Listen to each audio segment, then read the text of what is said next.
Paris Olympics میں gold medal جیتنے والے اولمپئن ارشد ندیم کو وابڈا نے 50 لاکھ روپے نقد انعام دے دیا۔ چیئرمین وابڈا سجاد غنی نے کہا ہے کہ قوم اور کھیل ایک ساتھ ترقی کرتے ہیں۔ ارشد ندیم نے کھیلوں کو 4 چاند لگا دیے۔ لاہور سے علی وقار کی رپورٹ دیکھیے۔ وابڈا ہاؤس لاہور میں پاکستان کے سپر سٹار اور اولمپکس کے گولڈ میڈلسٹ ارشد ندیم اور دیگر اولمپئنز کے اعزاز میں خصوصی تقریب سجائی گئی۔ چیئرمین وابڈا سجاد غنی نے ارشد ندیم کو 50 لاکھ روپے انعام دیا۔ سٹار ایتھلیٹ نے مستقبل میں جیولن میں ورلڈ ریکارڈ بنانے کے عزم کا اظہار کیا۔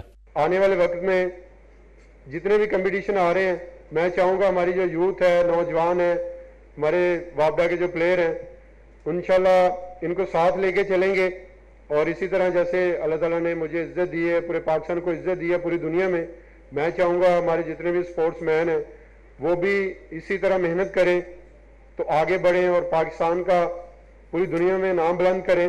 چیئرمین وابڈا سجاد غنی کی نظر میں ارشد ندیم کے طلائی تمغے نے ایک بار پھر کھیلوں پر توجہ مرکوز کروائی ہے۔ اس وقت پاکستان جن حالات سے گزر رہا ہے، اللہ تعالیٰ نے ایک قوم کو خوشی کا موقع عطا فرمایا ہے، اکٹھے ہونے کا موقع عطا فرمایا ہے، اور پوری قوم کی توجہ اس بات کی طرف مبذول کرائی ہے کہ کھیلوں کے اوپر مزید فوکس، کیونکہ ہمارا ماننا ہے کہ قومیں اور کھیل ایک ساتھ ترقی کرتے ہیں۔ چیئرمین وابڈا نے ارشد ندیم کے چھوٹے بھائی کو کھیلوں میں سپورٹ کرنے کا اعلان کیا، جبکہ ویٹ لفٹر نو دستگیر بٹ اور جنوبی افریقہ میں کامیابی حاصل کرنے والی ایتھلیٹس 3 بہنوں کو بھی انعامات سے نوازا گیا۔ کیمرامین محمد وقاص کے ساتھ علی وقار، ڈان نیوز، لاہور۔